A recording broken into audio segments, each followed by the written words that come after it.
Assalamualaikum warahmatullahi wabarakatuh. Perkenalkan, nama saya Nadia Eka Ardani, NIM 40014211062.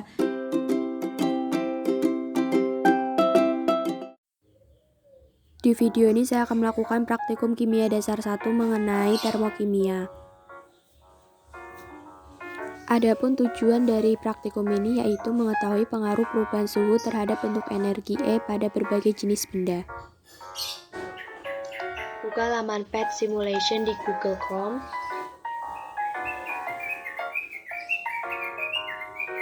Pilih bagian simulasi energi, form, and change, dan klik bagian intro.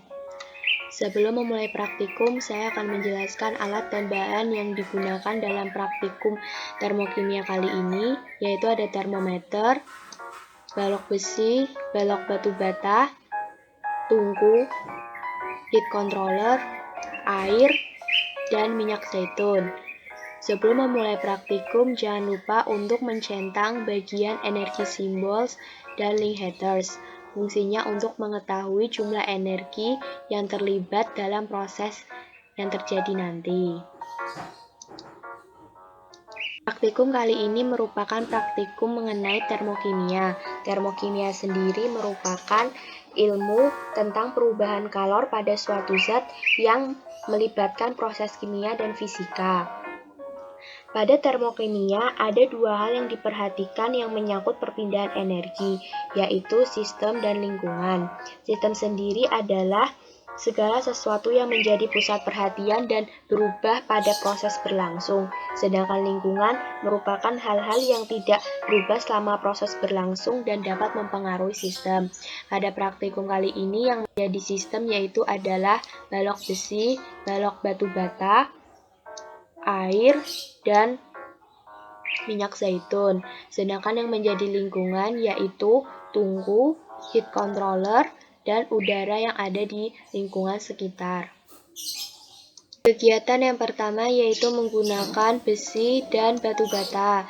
Sebelumnya jangan lupa meletakkan termometer pada masing-masing sistem atau benda yang ingin diuji untuk mengetahui perubahan suhu yang terjadi. Yang pertama yaitu meletakkan besi dan batu bata di tungku. Setelah itu melakukan pemanasan pada kedua benda tersebut. Bisa dilihat bahwa suhu yang ada pada batu bata lebih cepat naik daripada suhu yang ada pada besi. Dan pada proses ini juga terdapat perpindahan energi dari heat controller ke sistem. Sistem dalam hal ini yaitu besi dan batu bata, sehingga proses ini disebut juga dengan proses endoterm. Sistem dalam hal ini termasuk ke dalam sistem terbuka karena energi dengan bebas bisa berinteraksi dengan lingkungan. Pada proses pemanasan besi dan batu bata ternyata juga terdapat pelepasan energi dari masing-masing sistem yaitu besi dan batu bata menuju ke lingkungan. Lingkungan yang di sini yang dimaksud adalah udara yang ada di sekitar percobaan, sehingga reaksi ini disebut juga dengan reaksi eksoterm. Selanjutnya yaitu melakukan pendinginan pada kedua benda tersebut.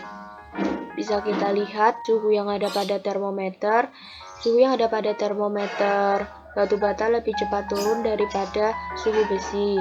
Juga terdapat perpindahan energi dari sistem ke lingkungan. Sistemnya yaitu batu bata dan besi. Maka proses ini disebut dengan proses eksoterm. Setelah itu meletakkan kembali besi dan batu bata di tempat semula. Pada kegiatan kedua yaitu menggunakan air dan minyak zaitun. Langkah-langkahnya masih sama seperti kegiatan sebelumnya, yaitu dengan cara memanaskan kedua benda tersebut. Bisa kita lihat bahwa suhu yang ada pada minyak zaitun lebih cepat naik daripada suhu yang ada pada air. Tetapi tidak dengan suhu yang penuh, air sudah bisa menguap. Berbeda dengan minyak zaitun. Pada minyak zaitun suhunya harus penuh terlebih dahulu, baru bisa menguap. Pada proses ini terdapat perpindahan energi dari heat controller ke air dan minyak zaitun. sehingga terjadi perpindahan energi dari lingkungan ke sistem. Artinya sistem menyerap energi dari lingkungan, sehingga pada proses ini disebut dengan proses endoterm. Jika air dan minyak sudah menguap, ternyata ada pelepasan energi dari sistem, yaitu air dan minyak menuju ke lingkungan. Sama halnya seperti besi dan batu bata tadi, lingkungan di sini yang dimaksud adalah udara yang ada di sekitar percobaan, sehingga reaksi ini disebut dengan reaksi eksoterm. Setelah itu kita mencoba mendinginkan kedua benda tersebut. Suhu yang ada pada minyak zaitun lebih cepat turun daripada suhu yang ada pada air.